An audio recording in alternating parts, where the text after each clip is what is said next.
FMG నార్మల్గా percentage Georgia ఉన్న బావ్ యూనివర్సిటీకి 63% కన్నా ఎక్కువ ఉంది అని చెప్పారు కదా. యూజువల్లీ ఈజ్ దట్ అంటే అది చాలా టఫ్ ఉంటుందా for the students who are studying at other universities in other countries?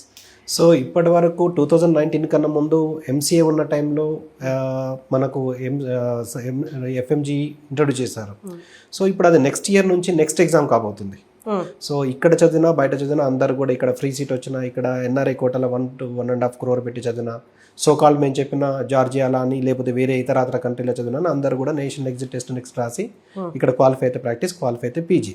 కాకపోతే ఇక్కడ ఆ ఎగ్జామ్ లేదు కాబట్టి దాని యొక్క స్టాండర్డ్స్ అనేది వెరిఫై చేయడానికి రెఫరెన్స్లు లేవు. అది టఫ్ ఎగ్జామా కాదా అని చెప్పడానికి ఒక రెఫరెన్స్ ఉండాలి.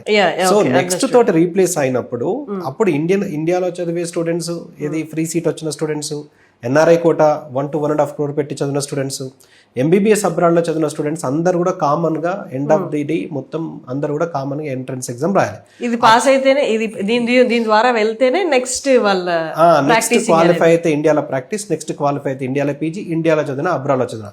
ఇప్పుడు మనకు రెఫరెన్స్ ఇప్పటి వరకు ఎఫ్ఎంజీ టఫా ఈజీ అన్న దానికి ఒక రెఫరెన్స్ ఉండాలి కదా. ఏది పెద్ద అంటే దానికన్నా చిన్నది ఉండాలి. అలా సో ఎఫ్ఎంజీకి పారామీటర్స్ విషయం లోపల అది టఫా అన్న దాని మీద ఇప్పుడు రెఫరెన్స్ రాబోతున్నది. ఒకవేళ ఇక్కడ ఇంట్రడ్యూస్ చేసిన తర్వాత నెక్స్ట్ ఎగ్జామ్ రాసిన తర్వాత అప్పుడు ఇండియన్ స్టూడెంట్స్ ఎంత పర్సెంటేజ్ ఏ కాలేజ్ నుంచి పాస్ అవుతున్నారు దాని మీదకి వెళ్ళి అసలు ఎంబీబీఎస్ అబ్రాడ్ అన్న రెఫరెన్స్ ఇది అవుతుంది. సో ఇన్ జనరల్ గా ఎఫ్ఎంజీ అనేది అది వాళ్ళకు అది క్వాలిఫై అయితే ఇండియాలో ప్రాక్టీస్, క్వాలిఫై అయితే ఇండియాలో పీజీ.